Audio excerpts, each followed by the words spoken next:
how can one become a living version, or you may say, how can start practicing Quran? Now, that is what we teach in this center. And you see, the Quran firstly speaks about Allah subhanahu wa ta'ala, that Allah is the ultimate aim and the purpose. Secondly, the Quran speaks about human being, and especially 5 things about human beings: his body, his mind, his heart, his nafs and his ruh. 5 चीज़ों के मुतल्लिक़ कुरान मजीद बात करते हैं इंसान की. So how to become a living practical, actually you may say. So body means 7 organs: tongue, ears, eyes, hands, feet. So that actually, when they stop from negativity, negative usage, harmful usage, sinful usage, this is first aspect.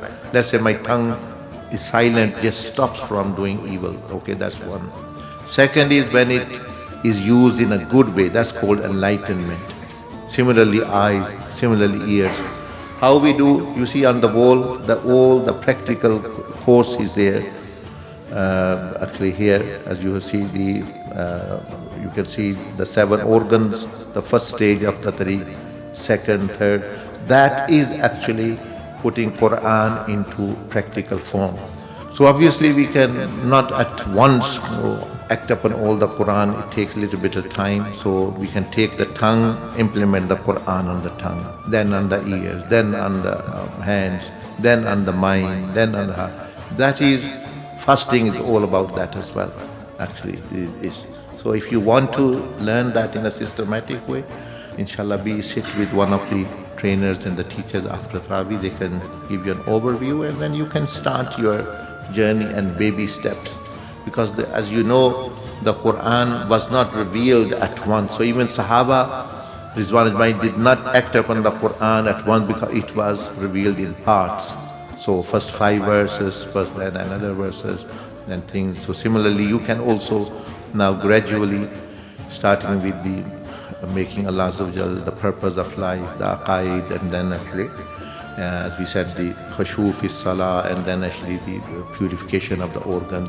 And the person is on the process. Allah subhanahu wa ta'ala said in the Quran, مَنْ يَخْرُجْ مِنْ بَيْتِهِ مُهَاجِرًا إِلَى اللَّهِ وَرَسُولِهِ ثُمَّ يُدْرِكُ الْمَوْتِ فَقَدْ وَقَعَ أَجْرُهُ عَلَى اللَّهِ. That whoever have started his journey towards Allah, it doesn't matter he has finished, he's completed. Allah says, no, I'm not bothered about. With good intention, he has started his journey, his journey. Anything happen, he dies on the way or something. Allah says, فَقَدْ وَقَعَ أَجْرُهُ عَلَى اللَّهِ. His all ajr is upon Allah subhanahu wa ta'ala. He will be rewarded fully.